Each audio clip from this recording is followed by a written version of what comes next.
Hello students, online class में स्वागत है। आज हम पढ़ेंगे क्लास 10th का सब्जेक्ट मैथ्स, जिसमें हम समानुपात पढ़ रहे थे। और समानुपात में प्रश्नावली 3 में जो है हम प्रश्न क्रमांक 15 तक देख चुके थे और उसका आगे का देखते हैं। तो प्रश्न क्रमांक 16 है, किसी काम को पूरा करने में 15 व्यक्तियों को 16 दिन लगते हैं। किसी काम को पूरा करने में 15 व्यक्तियों को 16 दिन लगते हैं। कितने व्यक्ति उस काम के चौथाई भाग को 15 दिन में पूरा कर सकते हैं? कितने व्यक्ति उस काम के चौथाई भाग को 15 दिन में पूरा कर सकते हैं? तो यहाँ पे लिख देंगे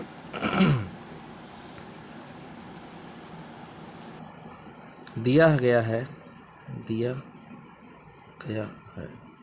ठीक है। 15 व्यक्ति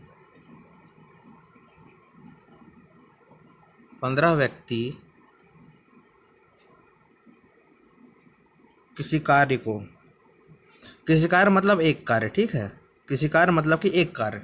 तो 15 व्यक्ति एक कार्य को कितने दिन में करते हैं? 16 दिन में करते हैं। तो कितने व्यक्ति उस कार्य के चौथाई भाग को 15 दिन में पूरा करेंगे? माना कि x व्यक्ति एक कार्य को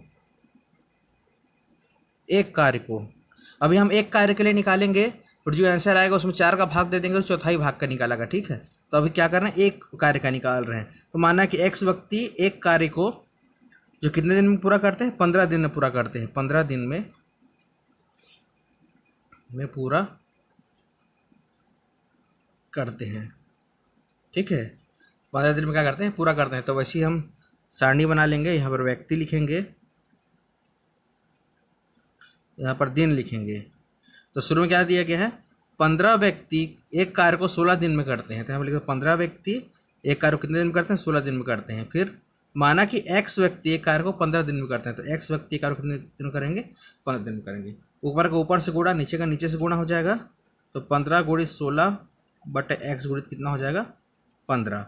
ये x ऊपर चले जाएगा तो x बराबर होता है 15 गुणित 16 बटे कितना होता है? 15। ये दोनों कट जाएगा तो इस कितना आ गया? 16। तो ये 16 आ गया। तो यहाँ पर क्या है? x व्यक्ति एक कार्य को 15 दिन में करते हैं, मतलब कि 16 व्यक्ति एक कार्य को 15 दिन में करते हैं। 16 व्यक्ति एक कार्य को कितने दिन में करते हैं? 15 दिन में करते हैं। लेकिन हमको कितना ज्ञात करना है? हमको 1/4 भाग को ज्ञात करना है। काम के 1/4 हम एक कार्य के लिए निकाले हैं, लेकिन हमको 1/4 ज्ञात करना है। तब 1/4 कार्य को करने में व्यक्तियों की संख्या लिखा है। 16 व्यक्ति एक कार्य को 15 दिन में करते हैं, तो 1/4 कार्य को करने में कितने व्यक्ति लगेंगे? 16 बटे कितना हो गया? 4 बराबर 4 चौको 16, 4 व्यक्ति। या क्या आ गया? आपका आंसर है, ठीक है। तो इसी प्रकार से पहले एक कार्य के लिए निकालेंगे, फिर 1/4 करेंगे, तो आपका क्या है? चौथाई कार्य के लिए आपका निकल आएगा, ठीक है। 4 व्यक्ति आपका आंसर है। अब अगला प्रश्न देखते हैं। तो इस बार दोस्तों 17वां सवाल है, किसी कैंप में 120 सैनिकों के लिए 60 दिन की खाद्य सामग्री पर्याप्त थी, ठीक है। किसी कैंप में 120 सैनिकों के लिए 60 दिन की खाद्य सामग्री पर्याप्त थी। यदि 40 दिन बाद 40 सैनिक अन्यत्र चले गए, 40 दिन बाद 40 सैनिक अन्यत्र चले गए, तो शेष खाद्य सामग्री बचे हुए सैनिकों के लिए कितने दिन तक चलेगी? यहाँ पर समझने वाली बात यह है कि 120 सैनिकों के लिए 60 दिन की खाद्य सामग्री क्या थी? पर्याप्त थी। और वो 40 दिन के बाद छोड़ के गए हैं, मतलब कि 120 सैनिक जो है 40 दिन तक खाना खाए हैं, ठीक है। 40 दिन तक क्या किए हैं? वो खाना खाए हैं, और 40 दिन के बाद छोड़ करके गए हैं। तो इसका मतलब यह है कि जो है 120 सैनिक 40 सैनिक छोड़ गए हैं, मतलब कितने सैनिक बचे? 80 सैनिक बचेंगे। और 60 दिन पहले था 60 दिन पहले था, 60 दिन के लिए खाद्य सामग्री पर्याप्त थी, ठीक है। और उसमें से जो है 40 दिन के बाद छोड़ के गए हैं, मतलब कि 20 दिन का खाद्य सामग्री और बचेगा। ठीक है, इसको ऐसे लिखेंगे, किसी कैंप में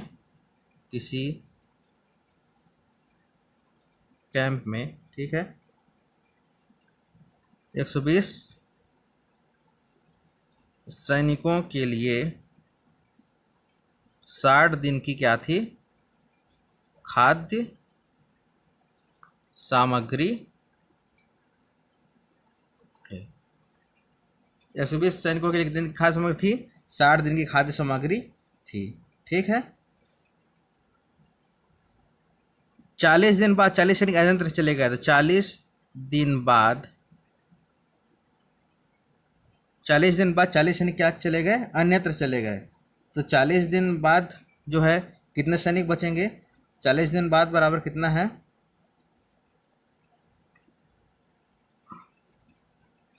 60 ऋण 40 से कितने दिन बचेंगे, 20 दिन बचे, 20 दिन बचे। ठीक है, ध्यान दीजिएगा यहाँ पर 120 सैनिक के लिए 60 दिन खाद्य सामग्री थी, 40 दिन के बाद हो गए हैं, तो 40 दिन के बाद 60 ऋण 40 तो 20 दिन टोटल बचेंगे।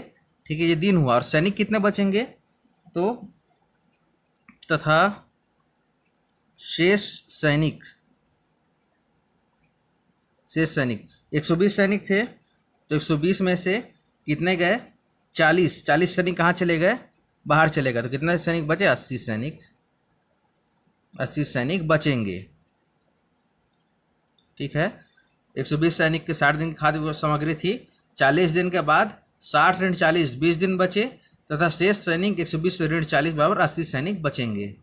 ठीक है, तो ये यहाँ पर ये निकालना है कि ये जो खाद्य सामग्री जो है कितने दिन चलेगी। तो माना कि खाद्य सामग्री जो बची हुई खाद्य सामग्री है वो x दिन चलेगी, कितने चलेगी, x दिन चलेगी। तो इस सारणी बना लेते हैं, यहाँ पर सैनिक लिखेंगे, यहाँ पर दिन लिखेंगे। पहले कितने सैनिक थे, 120 सैनिक थे, 120 सैनिक लिख देंगे। ठीक है, अब यहाँ पर देखिए कि यहाँ पर 60 दिन नहीं लिखेंगे, क्योंकि 120 सैनिक जो थे वो 40 दिन खाना खाने के बाद गए हैं, तो 40 दिन तक वो खाना खाए हैं और उसके बाद क्या किए हैं, वो बाहर चले गए हैं।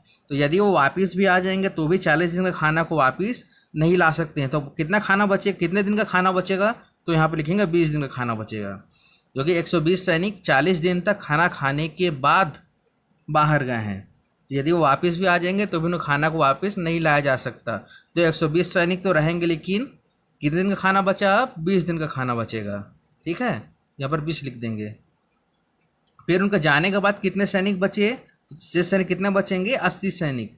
40 तो बाहर चले गए, कितने सैनिक बचेंगे, 80 सैनिक बचेंगे। माना कि 80 सैनिकों के लिए x दिन तक खाद्य सामग्री चलेगी, तो यहाँ पर कितने लिख देंगे, x लिख देंगे। x दिन तक क्या चलेगी, खाद्य सामग्री चलेगी। ठीक है, उसी प्रकार से गुणा कर लेंगे तो आ जाएगा 120 गुणित आ जाएगा 20 बटे ऊपर का नीचे से 80 गुणित क्या आ जाएगा, x आ जाएगा। x ऊपर चला जाएगा तो x बराबर होगा 120 गुणित 20 बटे क्या हो जाएगा, 80 हो जाएगा। 20 चौको 80 और 4 3 12 शून्य, तो x बराबर कितना आ गया, 30 दिन। ये आपका आंसर है। इसी प्रकार से 30 दिन, तो 30 दिन तक 80 सैनिकों के लिए 30 दिन तक खाद्य सामग्री चलेगी। ठीक है, तो इस सवाल को इसी प्रकार से बनाना है। अगला सवाल देखते हैं।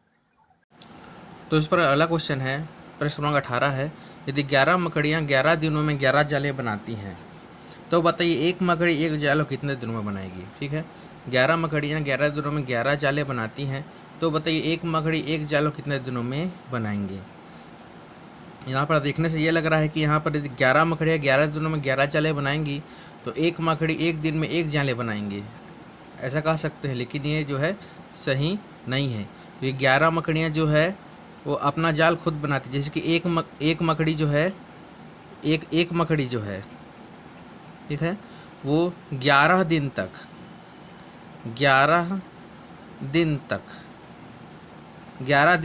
एक जाल बनाएगी। उसी प्रकार से दूसरी मकड़ी जो है वो भी 11 दिन तक एक जाल बनाएगी।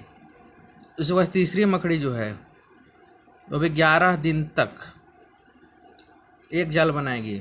उसी प्रकार से 11वीं मकड़ी जो है वो भी 11 दिन तक, 11 दिन तक कितने जाल बनाएगी? एक जाल बनाएगी। ठीक है।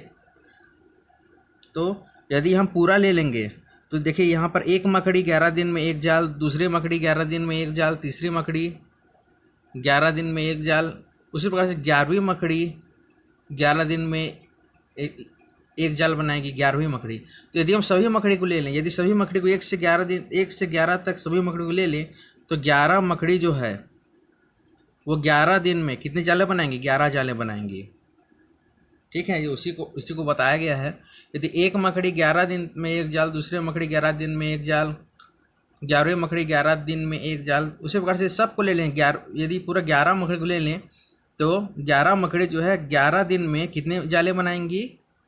11 जालें बनाएंगी। ठीक है, तो बताइए एक मकड़ी एक जाल को कितने दिन में बनाएगी? अगर पूछा गया एक मकड़ी का, तो हम सबसे पहले निकालते हैं कि 11 मकड़ियाँ जो हैं वो एक जाल को कितने दिन में बनाएंगी। ठीक है, एक मकड़ी एक जाल को कितने दिन में बनाएगी ये पूछा गया है। तो हम निकालेंगे कि इसमें 11 मकड़ियाँ एक जाल को कितने दिन में बनाएंगी। तो यहाँ पर लिखा हुआ है, चूँकि 11 मकड़ियाँ 11 दिनों में 11 जालें बनाती हैं, ठीक है, तब 11 मकड़ियों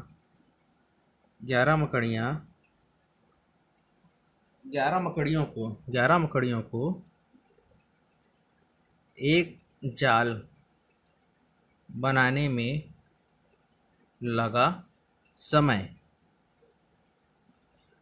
11 मकड़ियाँ 11 दिनों में 11 जाल बनाती हैं, तो 11 मकड़ियों को एक जाल बनाने में कितना समय लगेगा? 11 गुणित 11 बराबर 121 दिन का समय लगेगा। ये इसी प्रकार से जैसे कि 11 मकड़ियों को एक जाल में, तो एक मकड़ी जो है 11 दिन तक एक जाल बनाएंगी, दूसरी मकड़ी 11 दिन तक एक जाल बनाएगी, तीसरी मकड़ी 11 दिन तक एक जाल बनाएगी, चौथी मकड़ी 11 दिन तक एक जाल बनाएगी। ठीक है, उसी प्रकार से 11वीं मकड़ी जो है वो भी 11 दिन तक एक जाल बनाएगी। तो टोटल 11 मकड़ियों को कितना दिन लगेगा? तो 11 मकड़ियों को लगेगा 11 गुणित 11 मतलब 121 दिन लगेगा। 11 मकड़ियों को एक जाल बनाने में कितना दिन लगेगा? 121 दिन लगेगा। ठीक है, तो 11 मकड़ियों को एक जाल बनाने में 121 दिन का समय लगेगा। तब हम क्या करना है? एक मकड़ी ज्ञात करना है। इसलिए एक मकड़ी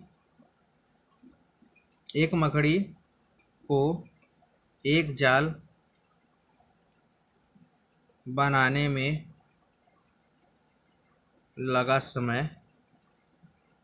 11 मकड़ी को एक जाल बनाने में 121 दिन लगता है, तो एक मकड़ी को एक जाल बनाने में लगा समय 121 बेटे क्या होता है? 11। क्या हो? 11 दिन। तो क्या हो गया आपका आंसर है। यदि 11 मकड़ियों को एक जाल बनाने में 121 दिन लगता है, तो एक मकड़ी को एक जाल बनाने में कितना समय लगेगा? 121 बटे 11 बराबर 11 दिन लगेगा। तो ये आपका क्या हो गया? आंसर हो गया। ठीक है, इसी प्रकार से प्रश्न क्रमांक 19 जो है ये पिछले में आपको बता चुके हैं, पिछले प्रश्नावली में। इसको बना के देखिएगा, बहुत सरल है। नहीं बनेगा तो आपने गूगल क्लासरूम में बताइएगा। इस वीडियो में इतना ही। अगले वीडियो में हम अध्याय 6 पढ़ेंगे। धन्यवाद।